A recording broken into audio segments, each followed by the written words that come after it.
Hi guys, this is Bruce Belfield from Fort Lauderdale Jiu-Jitsu, and I'm excited today to be making a video about a question that's asked to me all the time, which is, what is the difference between Jiu-Jitsu and all the other martial arts?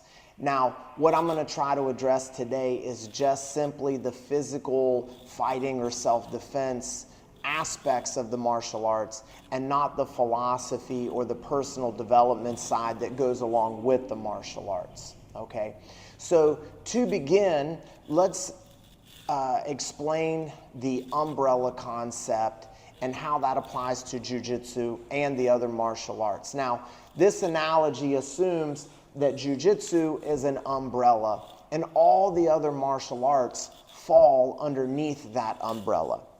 Now, the different aspects of a fighting or self-defense scenario that could be addressed fall into four broad categories, okay?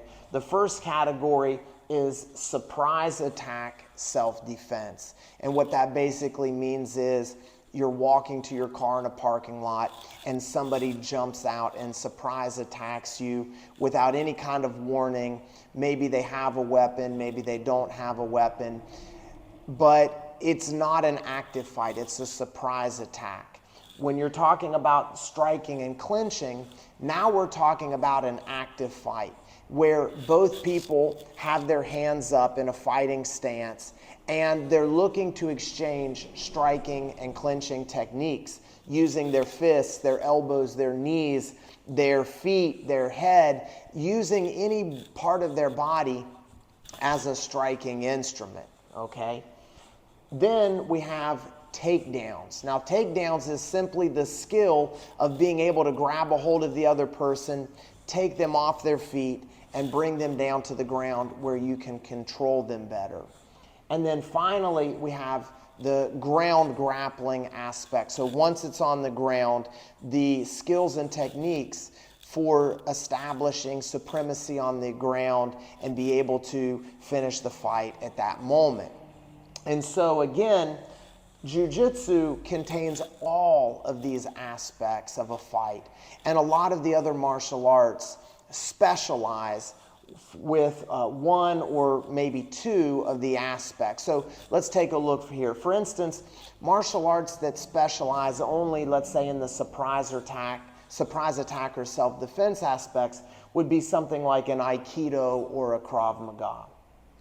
Martial arts that focus primarily on striking and clinching techniques would be like Taekwondo, Karate, Hapkido, Kung Fu, boxing, kickboxing, Muay Thai, okay? And then you have this takedown and grappling aspect, which usually the martial arts that address these usually focus on both, because it's a very natural conclusion that once you take somebody off of their feet, then you're going to enter into the ground grappling realm.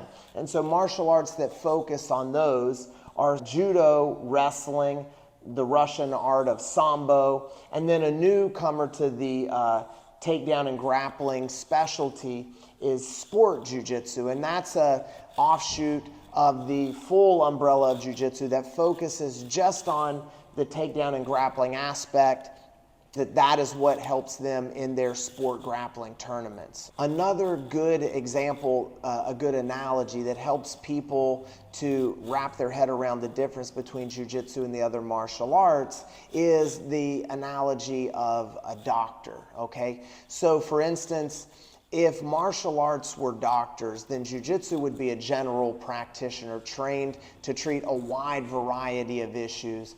And the other martial arts would be specialists, right? Like a cardiologist or an anesthesiologist that are trained specifically for one part of the body, or in this case, one particular aspect of the fight. Now, after people ask me what is the difference between jiu-jitsu and the other martial arts, I often get asked, because I'm a jiu-jitsu instructor, well, why should I train jiu-jitsu over the different martial arts?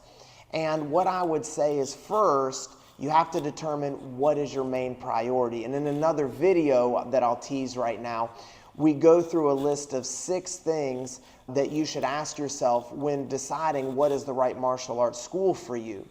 But if self-defense is something that's very important, that is a priority to you, then experience shows that being a generalist always gives you an edge over being a specialist in a real-world scenario.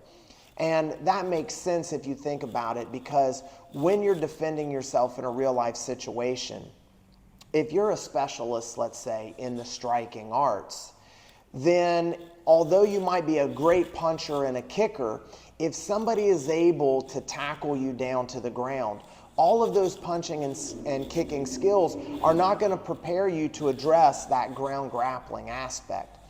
Likewise, if you specialized just in ground grappling, you might get knocked out with a punch before you ever get a chance to take the fight to the ground into the area that you're most familiar with.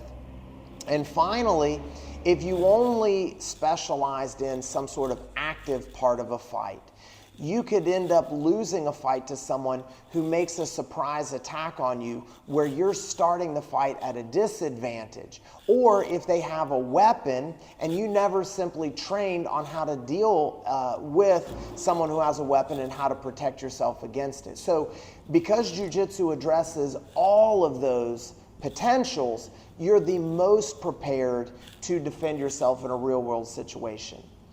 This is why if somebody's interested in self-defense as a top priority for why they're looking at martial arts, I would highly recommend Jiu-Jitsu because of its ability to address all of the potential outcomes that a fight could have. Again, I respect all martial arts and martial artists, and if you are looking at a martial art, please jump over to a video that we made on the 6 things that you need to look at in order to choose the right martial arts school that's best for you. Thank you for watching, and I hope this video helps.